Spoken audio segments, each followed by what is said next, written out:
team, you have a name for the team. Then you can have number of players. So number of totally available players. I'll use a record for this so that we have an easier time. So, so I have my record team. I can create a list of teams, and that will be my array list. And I can add some teams to this. So I can say add new team, and this with this I can pass the name of the team based on how the record is declared. So I can pass, let's say this is DR Congo. Number of players, maybe they have 33 available players. Maybe I have, okay, let me use something in that, number of goals so that it makes sense, or goals. So these guys have 33 goals. I can have Portugal with 11 goals, or maybe 5 goals. I can have another team here, Japan, with 50 goals. So if I just print this list of teams, I can go ahead and print it using an iterator. So I can call teams.iterator to get an iterator, and I can use that iterator to loop through teams. And while looping through, we can retrieve a team and print it. Var team is equals to iterator.next to give us the team, and we can print the details of that team. So since we already covered strings, I can use text blocks here to simplify my work a bit. So this is the name of the team. Will be percentage %s, and we can also have the goals next to it, which will be %d. And here I can use .format, formatted, and say this is team dot name, name, that one, and team dot goals. So that this should print the teams and the goals they've scored. So if we run that, we'll see we have DR Congo 33 goals, Portugal 5 goals, and Japan 50 goals.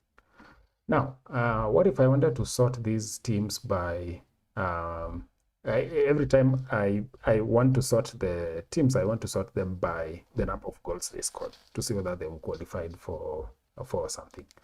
So one way I can do it is I can use a comparator, or I can use a comparable. So let's start the first example with using a comparable. No, let's start with the comparator first. So to use a comparator, we have to define a comparator as a separate class. So we create a class, sort by, perhaps this is sort by name, comparator, and it implements the comparator interface. And the comparator will be using type team, so it will be sorting team. So that's what we pass in. And inside here, we override one method in comparator, which is compare. And this will compare team 1 and team 2. So this will be team 1, and this will be team 2. And what we return, as we discussed last time, you can return either -1, you can return 0, or you can return 1. So you return 1 if team 1's value, the value you are comparing, is greater than team 2's value. You can return 0 if they are the same. You return -1 if it's in reverse, if team 2 is the one that has a greater value than team 1. So depending on what you're comparing. So here we are comparing the name, so it will look at the alphabetical order of the names.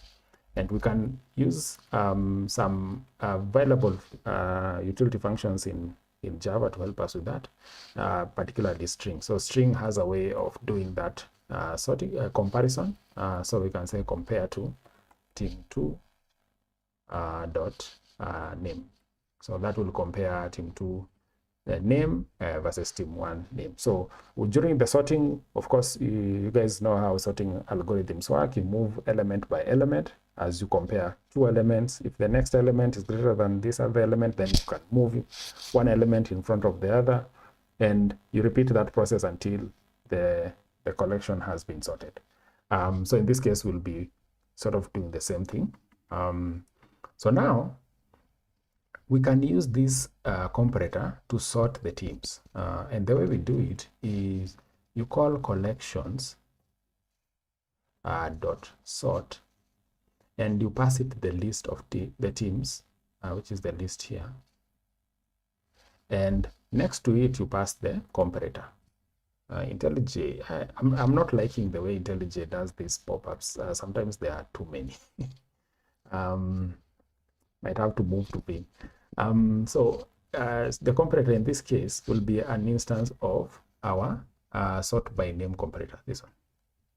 So I can create a new sort by name comparator and pass that as the comparator.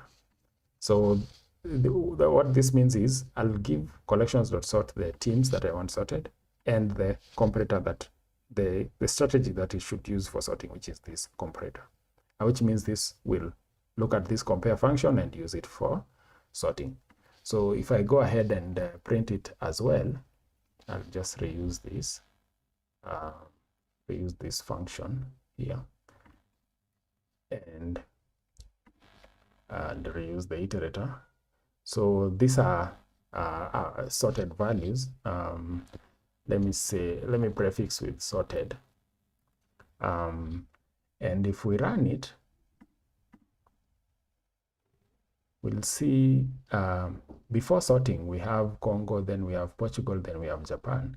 After sorting, we have Congo with 33, we have Japan 50, and we have Portugal 5. So they've been arranged. So since Portugal has the lowest, it has been put as the third element, then Japan, then Congo.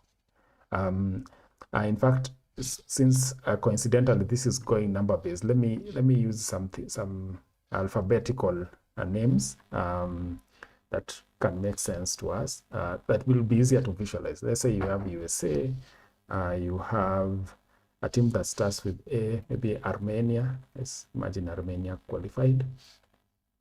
And we have Denmark. So that is U, A, and D. So we expect that if we sort by name, we'll get Armenia, then we get Denmark, then we get USA. So if we run that, we'll see before sorting, we have USA, Armenia, Denmark. After sorting, we have Armenia, Denmark, USA. So it has done the alphabetical sorting. So that's how you sort with comparator. Now, how do you sort with comparable?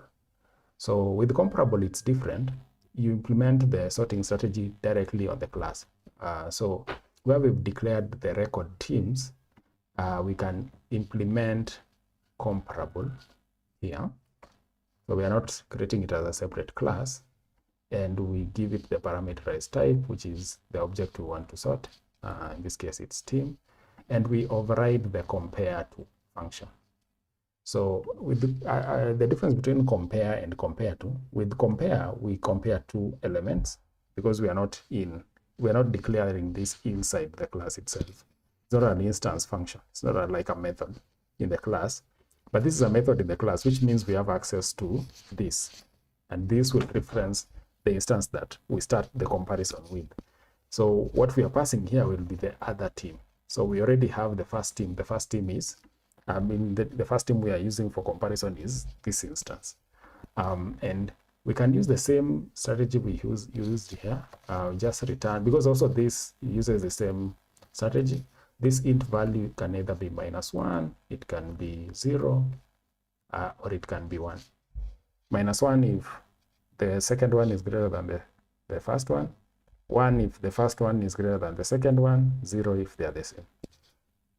And just like in the compareTo, we can return this dot name, because we are comparing the name, dot compareTo other team dot name.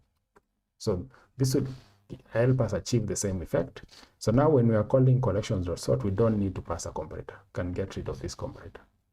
And if we run it, we should be able to get the same effect that we got with the comparator. So you see, before sorting, we have US, Armenia, Denmark, but now we have Armenia, Denmark, US.